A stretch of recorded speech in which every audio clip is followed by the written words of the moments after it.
This week's number, 105%. That was Royal Caribbean's third quarter ship occupancy rate in the Caribbean market. So one of the ways I can tell I'm getting older is the idea of a cruise actually doesn't sound horrific. It actually sounds quite lovely. Wake up and you're in a new city. Buffets 24 hours a day. Anyways, some other fun trivia about cruising. Alpha is a medical emergency, or that's the code on a ship for a medical emergency. PVI is a public vomiting incident, and Bravo is a fire. PVI. That shit's magic.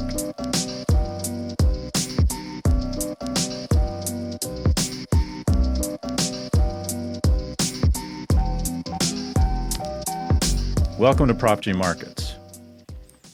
Today, we're discussing the downfall of FTX, the consolidation of streamers, and an unpack on the cannabis industry. Here with the news is Prof G media analyst Ed Elson. Eduardo, what is the good palabra? What's the good word? Let's start with our weekly review of market vitals. The S&P 500 was volatile in a busy news week, but rallied on reassuring inflation data. The dollar was stable and remains near multi-decade highs. Bitcoin dropped below 16,000 to its lowest price in 2 years. More on that in a minute. And the yield on 10-year treasuries fell sharply on the inflation news. Shifting to the headlines. U.S. core inflation slowed in October. Prices were up 0.3% last month compared to 0.6% in August and September. That could mean that the Fed will start slowing interest rate hikes. Tesla stock dropped to a 2-year low on Wednesday on news that Elon Musk sold roughly $4 billion worth of shares. Meta is laying off 13% of its staff, or about 11,000 employees. The Patagonia Vest recession marches on. And finally, Walgreens' primary care unit VillageMD is acquiring urgent care provider Summit Health for $9 billion in an effort to expand its healthcare footprint. Scott, you have a lot of opinions on all this stuff. You've talked about healthcare for a while, how Amazon might get involved. Now we're seeing Walgreens. What do you want to start with? Well, let's start with Walgreens. Walgreens retail pharmacy sales are declining. They're down 7% year on year in September. They face competition from online pharmacies, Amazon and Cost Plus Drugs, and the stock's off 27% year to date. CVS is down 3% year to date. These are the incumbents being attacked by deep-pocketed disruptors and also innovators in the space. So they need to do something, and they still have large market caps. So I think it's actually the right move to begin making acquisitions. They bought, I believe it was Cigna Health, or was it Cigna? They bought CVS just purchased Signify. So they're not going down without a fight. These are smart people with big franchises, and they have huge custody of the consumer. What do I mean by that? They have enormous interface with millions of people who come into their distribution channel every day. Regarding Meta layoffs, it's really striking. Talk about news versus noise. All the noise around Twitter's layoffs, which amounted to half the staff, which sounds like a lot, and it is half the people, but it was 3,750 employees. Meta laid off 11,000. So get this, Meta laid off 3 times the number of Twitter employees that lost their job, but you won't hear much about it. Why? Because the people at Meta are professionals. And they did a very good job of this. They leaked it to the press to take some air out of the balloon. And then when did they actually release it?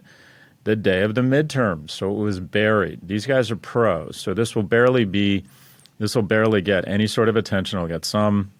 And then people will go back to their Elon obsession. With respect to Tesla, Musk always says he will not sell, and then he sells more. He sold $4 billion worth of stock November the 4th through the 8th. He needed it. He's a forced seller now. He had to finance his acquisition of Twitter, which he dramatically overpaid for. He'd sold $7 billion in August, $8 billion worth of stock in April, and year to date, Tesla's down 46%. The Nasdaq's down 30%, and I just can't help it, Ed. This car company, and it is a car company, is still the most overvalued company in the world, over $100 billion, and I think it's going to have a lot more pain. Everyone's gotten taken to the woodshed here, and even with Tesla 46%, its valuation still makes no sense. Oof, okay. And on the Meta layoffs, do you think that's the right decision by Meta? 100%. This is the part of the economy that grew so fast, and the assumption was that the champagne and the cocaine were just never going to end. Mm-hmm. And what you have now is companies that don't want to acknowledge that they're no longer growth companies. And the question is, could their growth start again? I don't think so. What's interesting about advertising is it's remarkably stable. It's always about, I think it's 1.2 or 1.4% of GDP. And it goes down a little bit in a recession, a little bit up in boom times. But for the most part, it's stayed pretty static in terms of the dollar volume, the percentage of the economy that is allocated to advertising. So what does that mean? It's largely a zero-sum game. And that is when Google was taking 10 or 20 or $30 billion a year out of the ad ecosystem because their growth was so enormous, that meant that Viacom or Disney or the New York Times were losing revenue every year. And now the new elephant in the room is TikTok, sucking an additional $8 billion, I think, this year out of the ecosystem. In addition, it's about to go from bad to worse because these advertisers are now going to have Apple and Hulu and HBO Max and Netflix calling on them as all these companies have decided that they're going to get into the business of advertising. And it's not as if Ford or Unilever or P&G are going to decide to increase their ad budgets. They're just going to spread their peanut butter across an even bigger piece of toast. And it's really going to hurt the traditional players, but also hurt who are now considered the traditional players, and that is Facebook or Meta and Google. So I think these layoffs are just getting started, Ed. I'm on the board of a couple of unicorns, and I describe the stages as denial. We think it's going to be a V and everything's going to rip back. That's not happening. We're hoping it might be a U. And then there's a hiring freeze, which Meta announced earlier. Then there's a first layoff, then a second layoff. And I think I always suggest that the companies go straight to the second layoff because you can be more generous.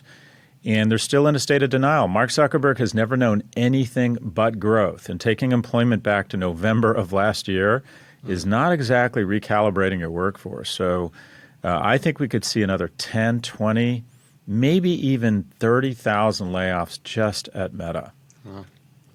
Okay, well, let's move on to our first story. It's a big one. Last week, a Shakespearean drama unfolded in crypto. Binance, the world's largest crypto exchange, walked away from a deal to acquire rival exchange FTX, leaving FTX on the verge of collapse. This is a long story, so here's the play-by-play. Binance was an early investor in FTX. The two companies were seen as friendly rivals, so were their founders. FTX's founder is Sam Bankman-Fried. He goes by his initials SBF, and over time, he became the face of crypto, making media appearances, speaking in front of Congress, and so on. Binance's founder is Changpeng Zhao. He also goes by his initials, CZ, and he's less public, but no less powerful in crypto. So here's where things started to come off the rails. In 2019, FTX created a token called FTT. The idea was that FTT would be the native currency of the FTX ecosystem. This is common practice in crypto. Binance received a bunch of those tokens as part of its investment deal with FTX. But a couple years later, the relationship between SBF and CZ started to sour. And then last week, CoinDesk obtained a leaked balance sheet from Sam Bankman-Fried's hedge fund, Alameda Research, which showed that Alameda held $6 billion worth of FTT tokens. That accounted for roughly 40% of its total assets, and it meant that SBF's crypto empire relied heavily on the value of FTT, a token that FTX had invented and whose underlying value was shaky. When CZ learned this, he announced that Binance would sell all of its FTT, worth at least $580 million. That spooked the market, and the value of FTT started to fall, which damaged people's faith in FTX, which caused FTT to fall further, and so on. It became a death spiral. Everyone tried to withdraw their money from FTX at the same time, and within 72 hours, FTX saw around $6 billion worth of withdrawals. That's money that FTX didn't have, because so much of its wealth was tied up in that FTT token whose price had collapsed. SBF needed a lifeline, so he called perhaps the only person with the crypto experience and the cash who could save him, his frenemy, CZ. Binance agreed to buy FTX in order to save it. But 24 hours later, after getting a look at FTX's book, Binance walked away. FTX's problems were, according to the company, quote, beyond our control or ability to help. Those problems apparently include the fact that FTX lent out its customers' funds to prop up SBF's own Alameda fund. FTX was last valued at $32 billion. It received funding from investors including SoftBank, Thoma Bravo, and Sequoia. But now, FTX appears insolvent, Sequoia has marked down its investment to zero, and the $15 billion fortune of CEO Sam Bankman-Fried has practically vanished overnight. Scott, there is so much to unpack here. Where do you want to start? The whole thing, I mean, I've said for a long time, I think I understand crypto better than 99% of America, and I still don't understand crypto. But it comes down to this. You invest, it feels like a casino, or not even that, a Chuck E. Cheese, where you exchange fiat currency for tickets. And you can go in and use tickets, and it's like one of those charity auctions where they don't let you actually use fiat currency. You buy tickets.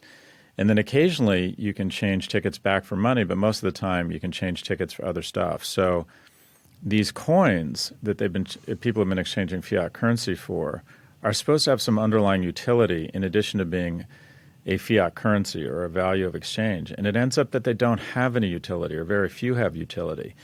What's more dangerous is that the exchanges, or some of the folks that take these deposits, have been levering them up in ways and at an extent, or at a certain, have been levering them up at a scale and in a manner that they haven't been entirely transparent about. So if you give $100 to one of these companies, they might lever it up dramatically and keep the majority of the upside, and you get to capture the majority of the downside. Is when you say, I want my money back, sometimes it's not there.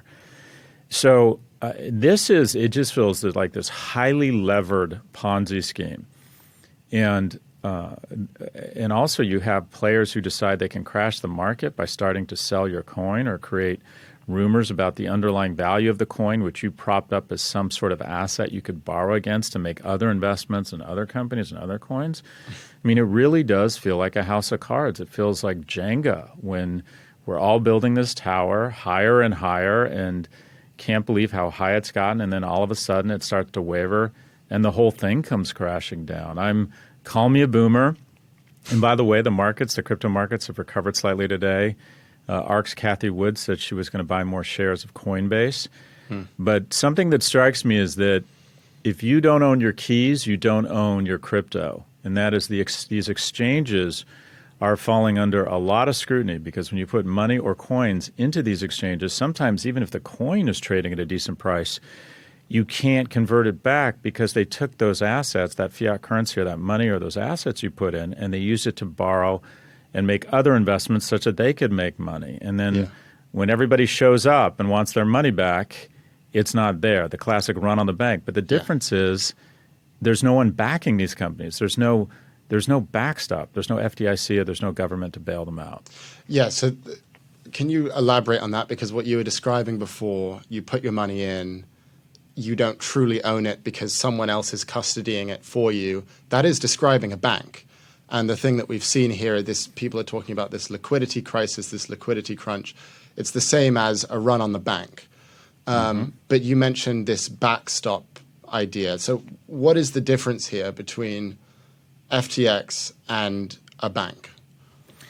So let's look back at the great financial recession. B of A decided to buy Merrill Lynch, because Merrill Lynch had made a bunch of bad decisions, or a lot of the stocks or the margins they lent to people to buy additional stocks, their stocks were worth less than what people had borrowed against those stocks. They were effectively defunct, or they owed more money than they had in assets. They couldn't redeem or give people their money back. So B of A came in and bought the thundering herd. And then B of A had made a ton of loans for subprime mortgages, and they didn't have the money when people started showing up and saying, I want my money back. And then there was a backstop, and that was the federal government decided to bail out these companies and give them a ton of money such that they could ensure or create confidence in the ecosystem that you didn't need to go to the bank and take all of your assets out and sell everything, that they would backstop it. And also these deposits were insured, I think, up to $125,000 to the Federal Deposit Insurance Corporation, better known as the FDIC. So what do you have here? FTX, or Binance, comes in to buy FTX. After 24 hours of diligence, they realized that could just be grasping onto an anchor and could take them down, that they couldn't meet these liabilities that FTX had. But if Binance goes down, similar to the way B of A went down, there's no one to backstop Binance. So here's the issue. They've created this illusion of security, and it feels like a bank and it feels like an exchange, but it's not. And what this really speaks to, in disclosure, I'm an investor in Ledger, which is a cold storage hardware wallet. It lends itself to the notion that you should self-custody these assets. Because when you put $1 in a bank, it's backed by the government. And for a long time, anytime you showed up to the bank, you got your dollar back.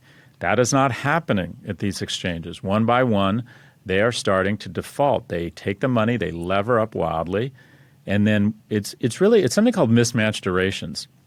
And sometimes even their investments may not have gone down a lot, but they can't redeem them. They're not liquid. So when someone shows up asking for their money back, they might have invested long. The way financial institutions go out of business is not even that their assets that they invested that capital in that they took in from depositors goes down. It's just that they invested long and they borrowed short. What do we mean by that? People put their deposits into these exchanges or place their crypto into those exchanges thinking they can get it out short, meaning that they can show up at any time or on their computer and ask for their money back. And what oftentimes they do is they invest long. They invest in other coins or they invest in other companies, whatever it might be, and they find out that they've invested long, that those assets aren't liquid. And the moment word gets out that they can't meet the redemptions, there's a run on the bank. Everybody tries to get to the front of the line and get on the last helicopter out of Saigon. It creates just a downward spiral and a panic. And it can happen to the biggest institutions, but the federal government isn't here to backstop it. Financial institutions are really just two things. They're brands and trust, because so much of it is done digitally. There's no real hard asset. So this creates a contagion. And at the end of the day, it really questions the value of these exchanges. What is their value? Isn't the whole idea of crypto that it can be decentralized and you can custody your own assets? Yeah. So a lot of this revolves around this FTT token that the FTX exchange minted. And this is very common in crypto. You start a crypto company and then you mint your token, and then that token becomes this speculation vehicle for the future of the company. And to me, that sounds basically the same as a stock, except you don't have a real legal claim to the assets of the business. It's just representative of the company. And so in other words, it's sort of like a fake stock. And with that fake stock, you can do lots of things with it. You can mint new ones. You can sell it to the public. Or you can do what FTX did, which is accept it as collateral to borrow more tokens. So this is all to say, do you think that these tokens, specifically crypto tokens that are akin to a stock in a company, like the FTT token, do you think they should be allowed? And do you think they should be legal? Well, I think they should be allowed. I don't think you want to infantilize investors. If investors want to try and come up with a way to create a new currency, I think that's an interesting idea. And to a certain extent, Bitcoin has established that because of this trust that it's created around scarcity. And that is, people believe that they're going to stop mining and minting Bitcoin at 21 million coins. So it seems like it's got a fixed supply, and there's buyers and sellers willing to use it as a store of value. Ether is, I think, the technology that the majority of NFTs are minted on, so it has underlying utility. But the majority of these coins are really just speculation, and that is two parties decide it's worth something. One is hoping that it'll go up in value. But when there's no underlying utility, it's kind of like if Tesla produced cars, but the cars didn't move. And that is, you've decided, okay, this is a speculative asset, this big shape of steel. It doesn't actually do anything. But as long as there's buyers and sellers to treat it like some sort of exchange of value, we're fine.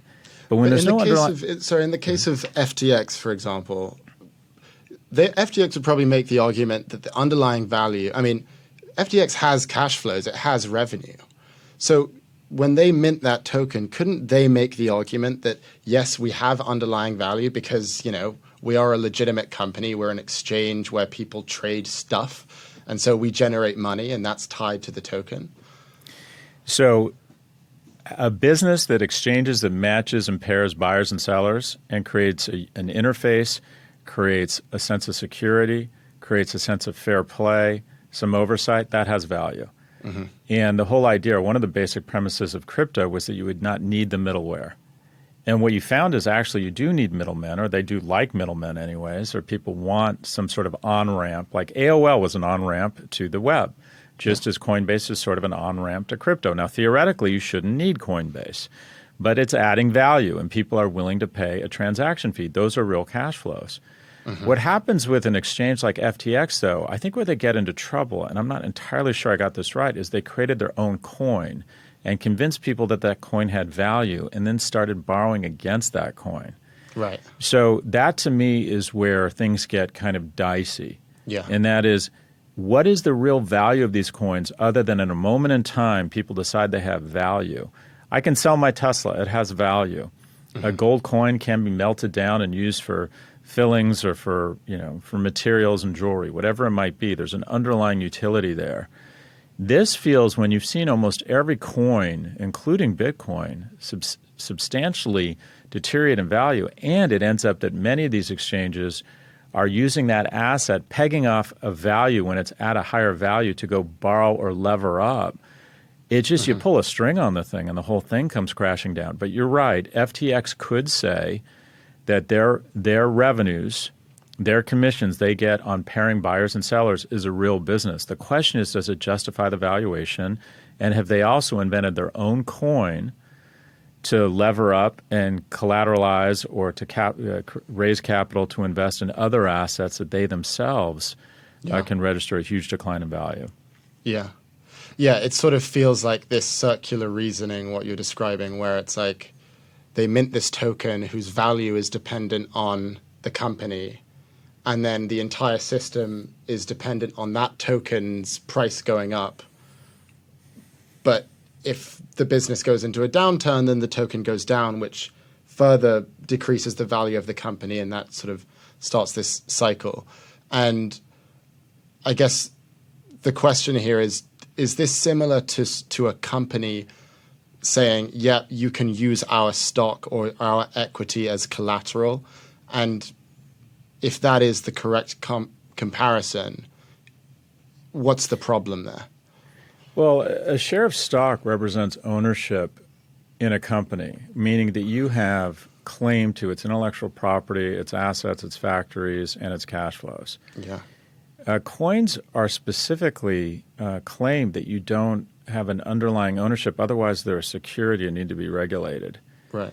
So the question is, I guess with FTX, when you bought the coin, the utility or the value there was you got better trading commissions. Is that correct? Yeah, that's right.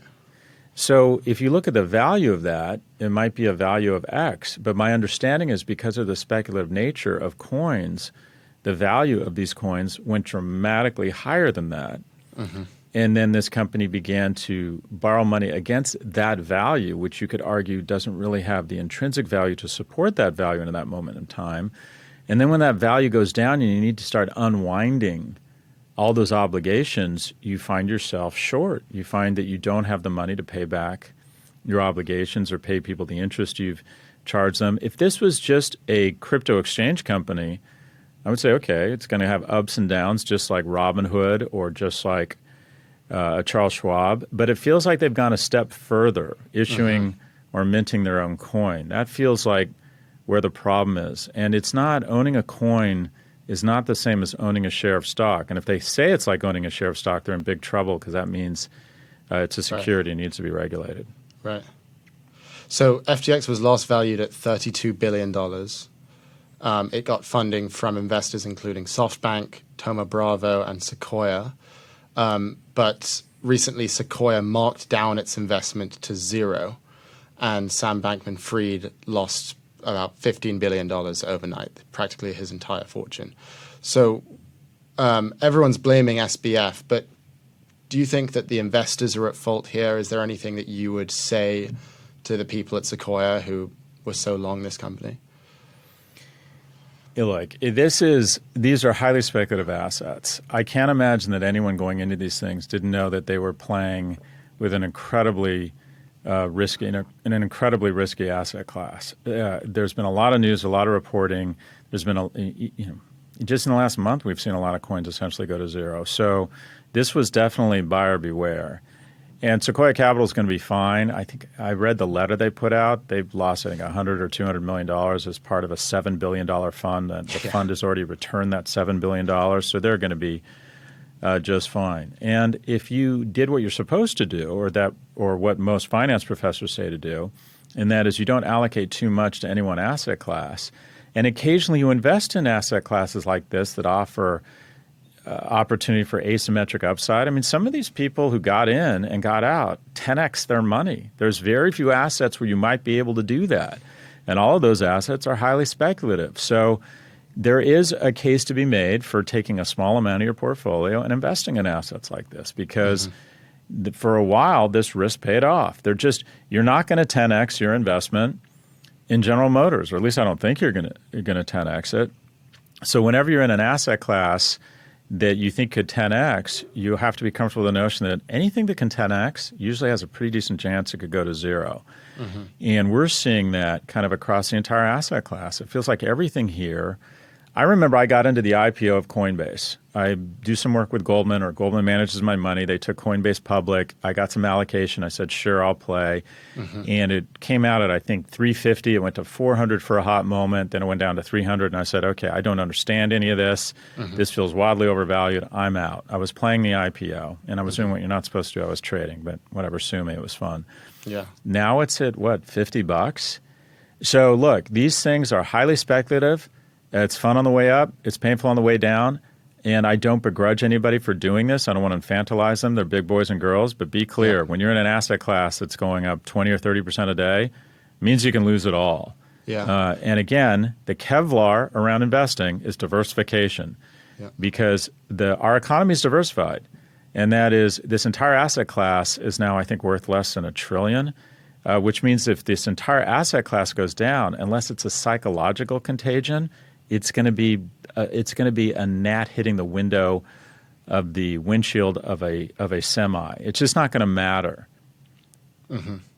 What drew you to the Coinbase IPO? Was it, just the momentum and the excitement? And I mean, it sounds like you did pretty well on that investment.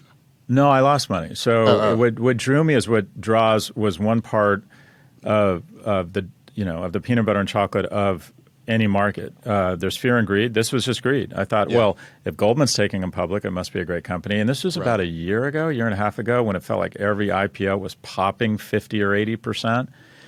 I'd gotten into the IPO of another company that had popped dramatically, and I thought, oh, this is fun. So I asked Goldman for some allocation, and we're talking fairly small dollars here. And the fact that I even got in probably was a bad sign, because when Goldman can give a guy like me allocation at its IPO, it usually means their institutions don't want it. Right. And institutions are, generally speaking, smarter than retail investors like yourself around an IPO. And it popped up for a hot minute, and then it started to go down. And I thought, okay, do I want to own this long term? It was a trade. I always have a strategy. I was playing an IPO trade. It didn't work, and I got out. And thank God I did, because it's off, It's off 70 or 80% since then. Yeah. Do you regret making sort of a FOMO investment decision like that? I mean, it sounds like you weren't looking that much at the company and the thing that excited. I mean, it was that greed aspect that you're mentioning. Do you think that that's bad? Do you think that you shouldn't have done that? Or no, is that fine?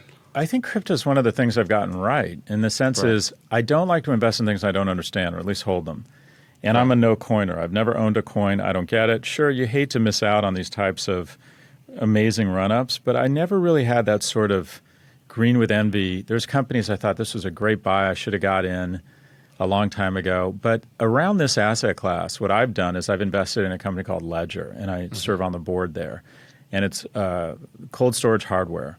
So basically they produce a product called the Nano X, and you can put your coins on this little device that looks like USB, and it's cold storage. It can't be hacked, or it's very difficult to hack. Actually, I'll say it can't be hacked. I don't think their devices have ever been hacked. I think the company was hacked once, but the device has never been hacked.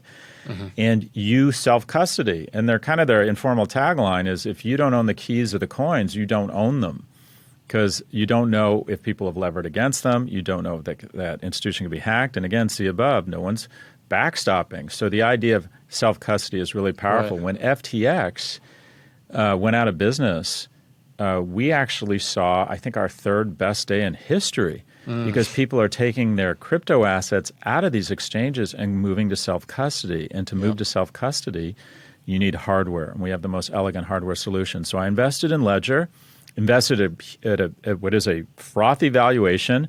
I may not make a lot of money there. I think I will, but I may not. But one of the reasons I did it was I want to learn more about it. I want to understand it.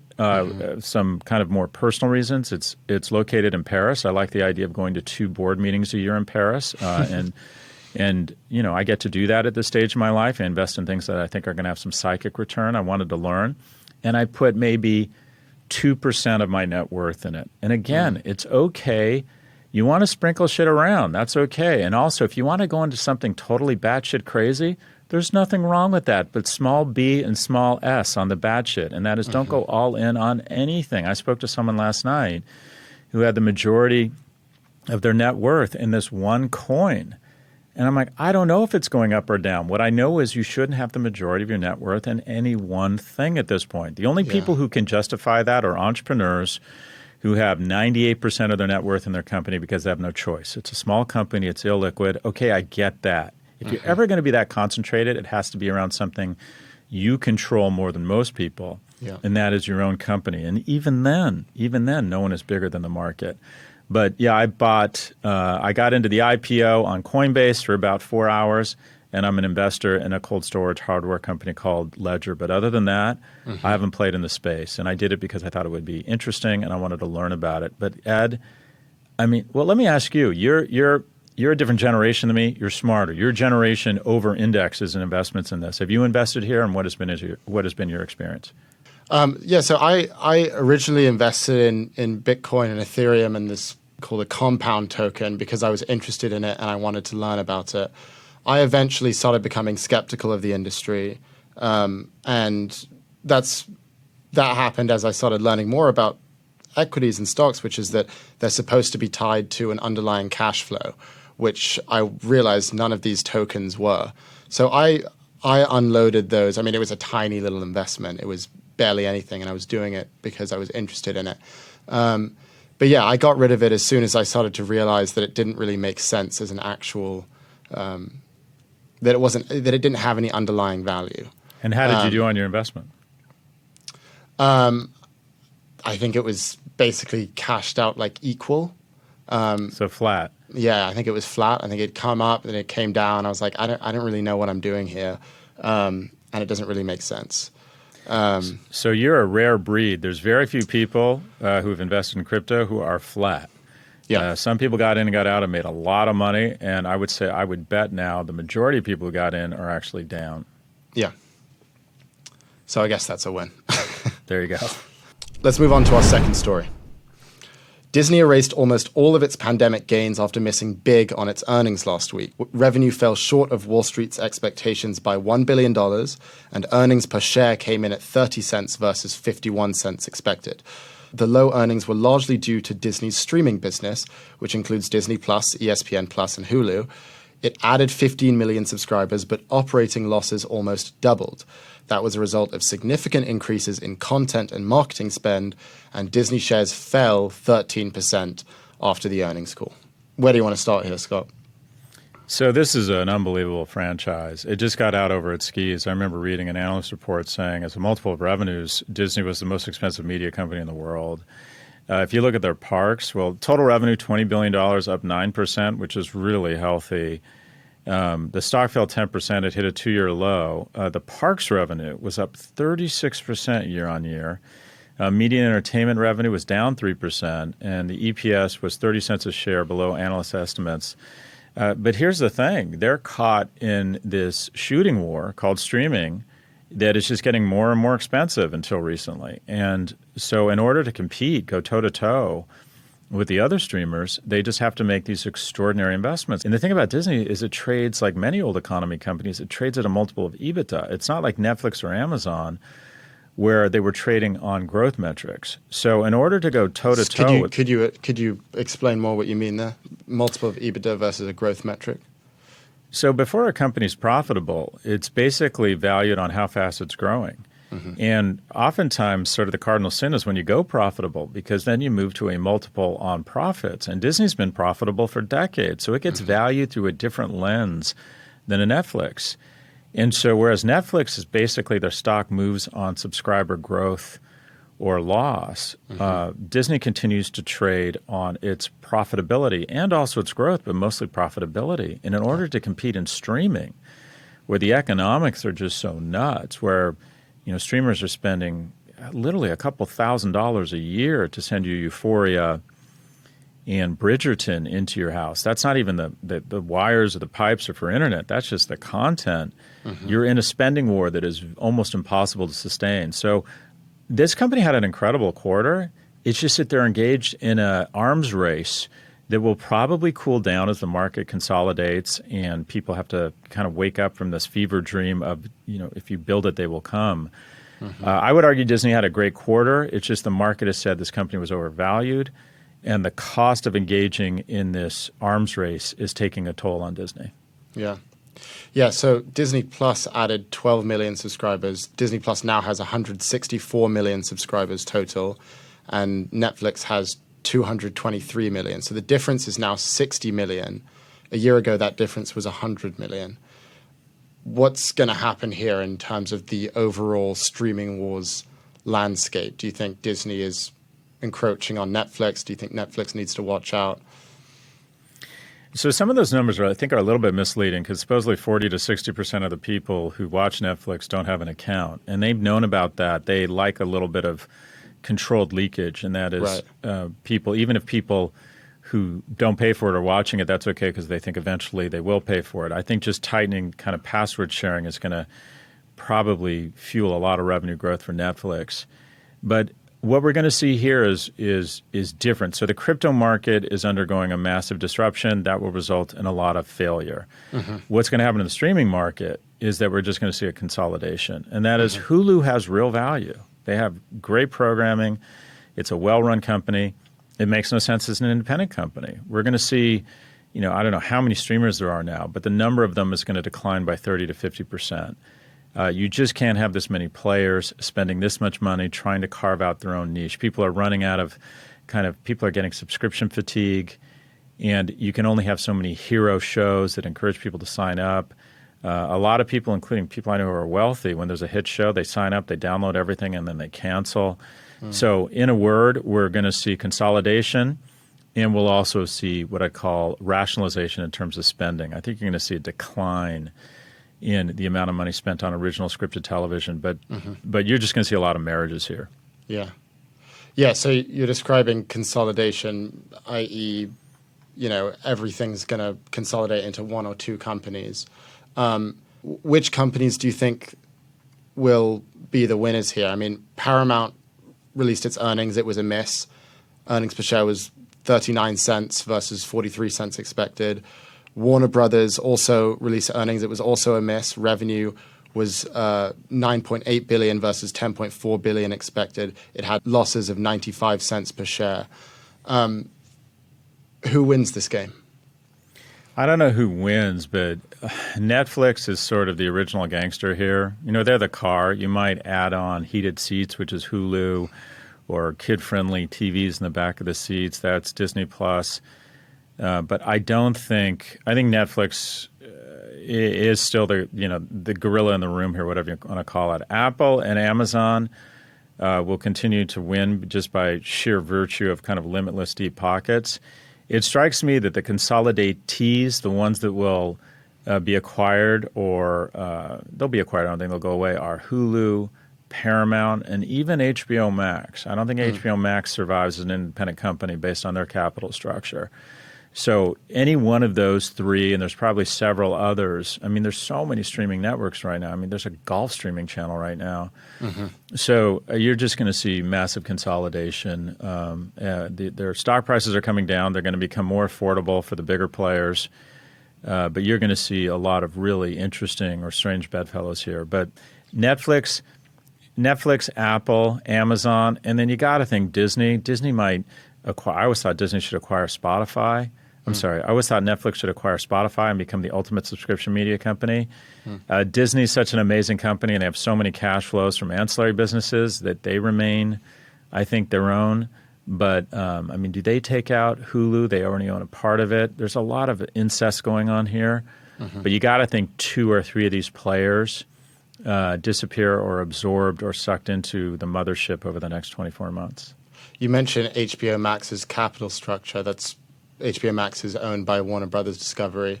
Could you elaborate more on why the capital structure makes it vulnerable and what that capital structure is? So AT&T recognized a phone company should not own HBO or Time Warner. A bunch of Texas phone guys had this great business, and they went into a business with a bunch of people in New York and LA. They overpaid for the business. They became the most indebted company in the world, and someone woke up and said, you're a company that's not growing, and you're the most indebted company in the world, and they started taking their stock way down. And John Stankey did the right thing. He said, all right, we're going to spin this company and then sell it. So basically they spun it and then turned it over to Discovery, a merger. David Zaslav is the dog that caught the car. But John Stankey said, I need to offload as much debt as possible. So here's $55 billion. I think they've pared it down to $50 billion. And essentially how a company is valued is the following. The value of the company minus its debt is what its equity trades at. So if you, quote unquote, own a home and it's worth $1 million, but you have a $900,000 mortgage on it, then your equity value is $100,000. So you take the debt and you take the value, or you take the value minus the debt, and that's the equity value. So in this instance, the company has $50 billion in debt, meaning that if it's worth $60 billion, it will get a $10 billion market cap. Right now, it has a $24 billion market cap. The stock went sub $10 for the first time. It now has a market cap or an equity value of $24 billion, meaning the enterprise value is about $72 billion in the company. We take the debt plus the equity value. You could see the equity value go to $10 billion or $5 billion if the market says this company is not worth more than $50 billion. Now, what happens? I think an Amazon or an Apple or even a Netflix, to keep it out of the hands of Amazon or Apple, would love to own HBO Max. Whoever owns HBO Max is the clear and singular number one overnight. HBO has consistently figured out a way through culture, through talent retention, to produce the most talked about shows in the history of streaming. I don't care if it's Succession or Euphoria or Game of Thrones. They just do more with less. And they have an incredibly loyal following. So if the stock continues to decline, I got to think that HBO Max gets put in play. And to be clear, on Warner Brothers' side, the reason that they'd want to get rid of HBO Max is because they want to secure their capital structure such that they have more cash on the balance sheet because the debt is just out of control, or at least it's dangerous. I don't think they're going to decide to do this. I think an activist is going to come in and say, okay, playtime's over, you overpaid, and we need to go good bank, bad bank. And that is, I think the way you'd unlock value here is to split them up into 2 companies. You'd have all the cable assets, right? Everything from the Cartoon Network to CNN to Turner. And this is a melting ice cube, but it's still a very profitable cube. That's the bad bank. That's worth something. There's a lot of EBITDA there. And then there's the good bank, and that is the streaming business. That's HBO Max and Warner, the Warner franchise that does these big burst movies with men in tights and capes that makes hundreds of millions or billions of dollars, that directly feeds into what is arguably the prestige or artisanal streaming network that is HBO. I think that an Apple or an Amazon would pay the entire value of the company right now just to get HBO Max and Warner. So what does that mean? Think about this. The value of the entire company is $75 billion. So they might say to them, we'll pay you $100 billion. Apple could pay $100 billion for this company and take a 4% dilution. So would it be worth diluting Apple shareholders by 4% such that Apple TV Plus included HBO Max and all of the Discovery streaming and all of the Warner film franchises? I mean, this is maybe even Disney decides we've got to merge with these guys to keep it out of the hands of these other guys. The key issue here would be whether or not the FTC or the DOJ would step in and allow this sort of consolidation. But I think there would be a bidding war. This is HBO and Warner are a set of iconic assets that aren't available anywhere else, Ed, because any assets of this kind of history operate within dual-class shareholder companies, or are just too expensive to buy. This is the last breakable, if you will, or winnable assets of this quality.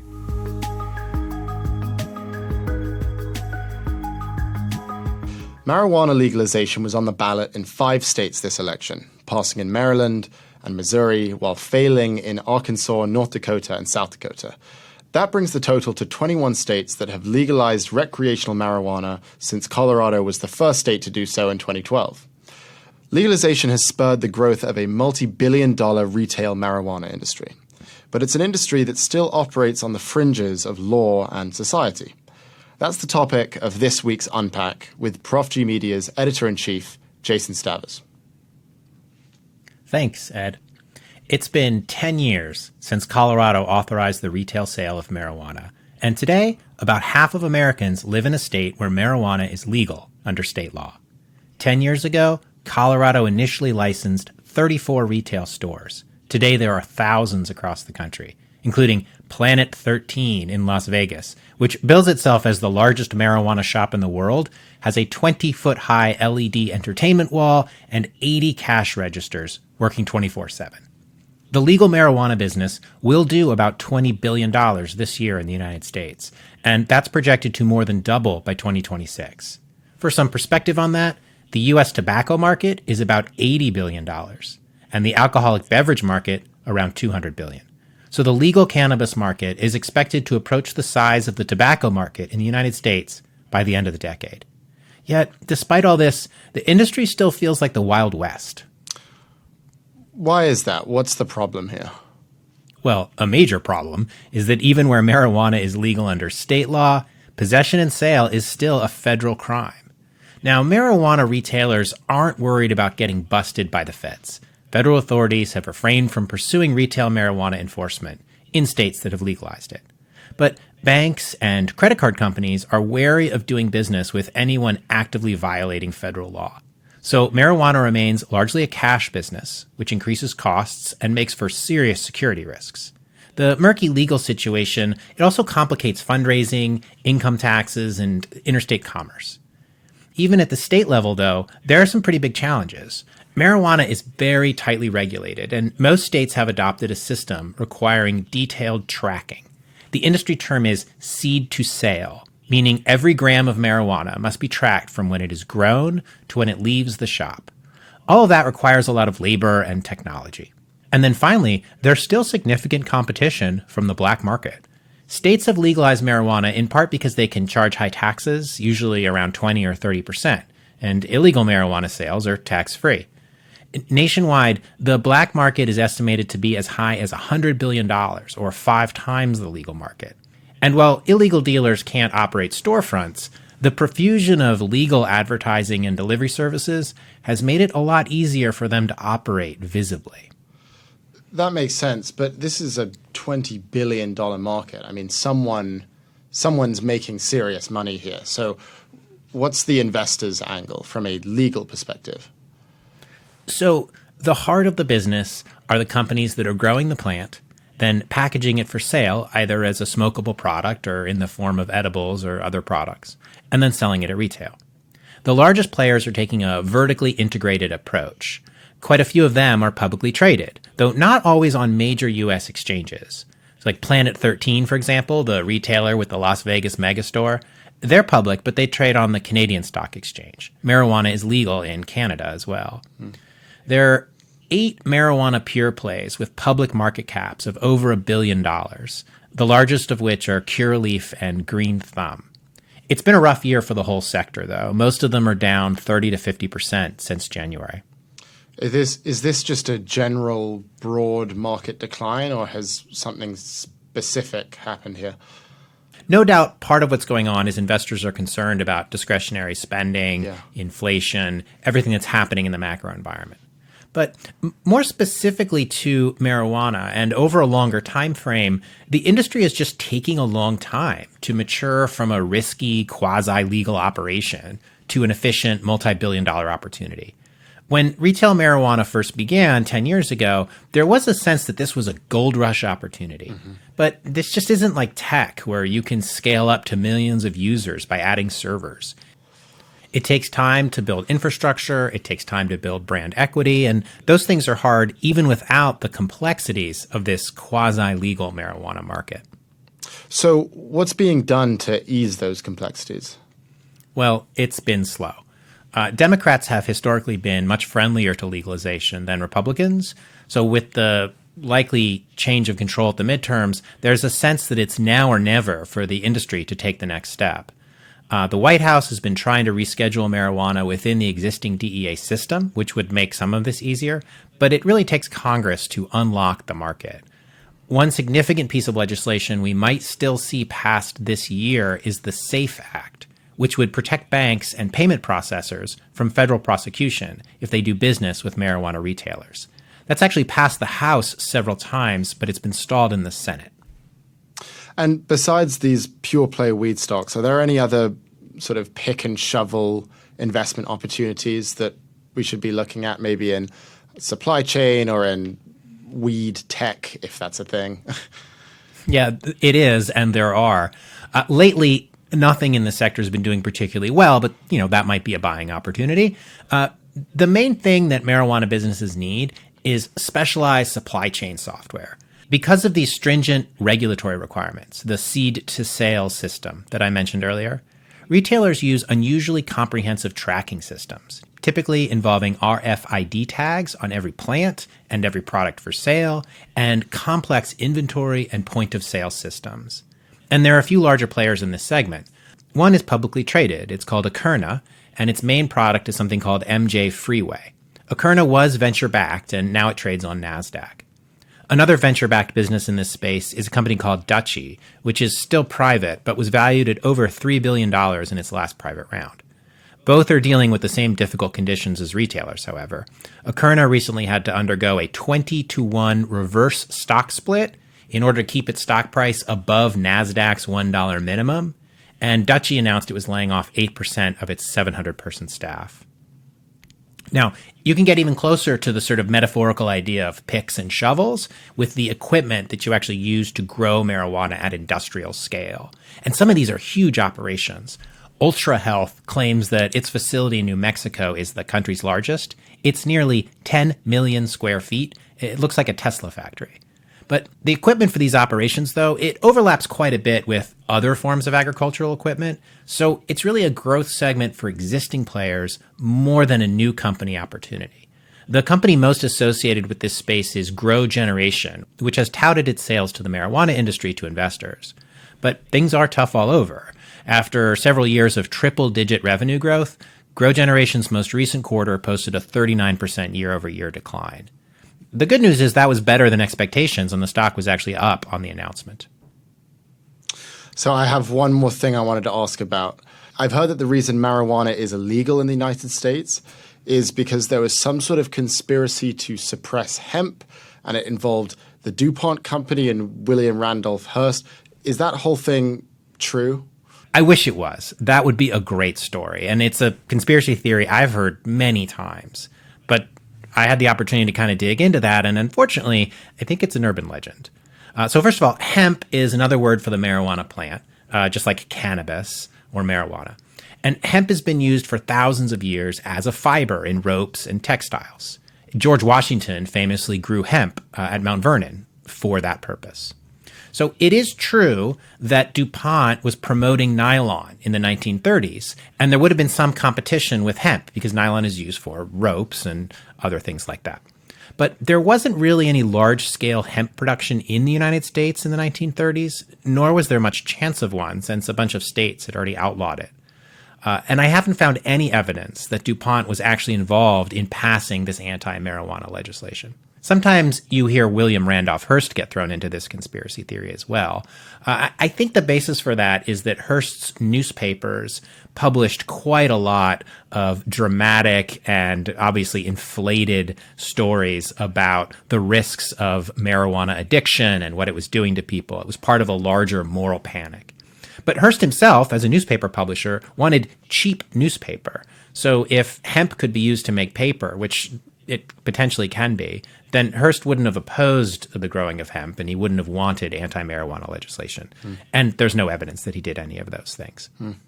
So, no, it looks like it was a moral panic that outlawed marijuana in the first place, not a capitalist conspiracy. Thanks, Jason. Scott, would you invest in cannabis products? I wouldn't. I'm a consumer, and I smoked a lot of pot in college. Probably not good. I wouldn't recommend that to anybody. I think it lowered my drive. Yeah, so I wouldn't recommend that to a young man. To, do as I say, not as I do. I do edibles now. I enjoy it. I think it actually enhances my life. It helps me relax, helps me sleep sometimes. I do edibles once to twice a week. Oh, wow. So I really enjoy it. And the product innovation has been amazing. The packaging is incredible. The reason I have not invested, I think it's overinvested. And that is, I would say 50% of the billionaire baby boomers that I know want to invest in marijuana because they are consumers and they love it. The same way that people want to own sports teams or invest in movies. I think this is a sexy investment for a large portion of wealthy baby boomers who would like to be involved in cannabis. And just as Jason said, there's an enormous market here. But the problem is, do you invest in the manufacturers? We really haven't seen a brand emerge. Do you invest in the distribution with this huge regulatory overhang? The place I like, or the place I would invest, is an existing product that is cannabis infused. I think we're going to see an explosion in things like cannabis infused tea or chocolate that has CBD in it, whatever it might be. I think this is going to become the new, I don't know what the term would be, NutraSweet. I think it's going to become a very powerful ingredient brand, but it falls under the same rubric I look at every lens, and that is the sexier, the lower the return. This is a sexy business. A lot of money wants to go in here, and as a result, it's overinvested in my view, and that drives down the returns. I don't think it's been a great investment, a great sector. It's been very volatile, but I don't think it's been a great sector to invest in. So for me, I'm happy to be a consumer and have billionaires come up with a bunch of different ways for me to kick up my feet and see above HBO Max on the couch, and then head to the kitchen to see if there are any baked goods. Have you found a dealer in London? I have not, although whenever I go to Aspen, I load Stock up. There you go. Okay, let's take a look at the week ahead. We've got October's existing home sales and retail sales data. We'll also see earnings from a slate of retailers including Walmart, Home Depot, Target, Macy's, and Alibaba. And chip maker NVIDIA is reporting as well. Scott, looking for a prediction, I assume it's going to be HBO Max, but why don't you just give us a summary of the prediction there? I think Warner Brothers Discovery is going to attract an activist. I think these assets are just so incredible. And so far, the combination and the business strategy just isn't paying off. It just screams activist if the stock continues to go south. But my prediction, actually, after listening to you talk about FTX and Binance, just as the subprime market in the 2008 Great Financial Recession created tremendous upheaval in the markets and really dented the economy, but nobody went to jail, I think the opposite is going to happen in the world of crypto. And that is, the asset class is now only a few $100 billion, I think, maybe $1 trillion. I don't think it's going to have much of a dent on the economy. But I think as we peel back the onion, we're going to find that there was a lot of fraudulent behavior here. And I think we're going to see people in orange jumpsuits. I think we're going to see more people in jail, but less impact on the economy. It's going to be a lot of news, not noise, versus what happened the last time with the subprime market. That's all for this episode. Our producers are Claire Miller and Jason Stavers. Special thanks to Catherine Dillon, Ed Elson, Mia Silverio, and the Prof G Media team. If you like what you heard, please follow, download, and subscribe. Thank you for listening to Prof G Markets. We will catch you next week.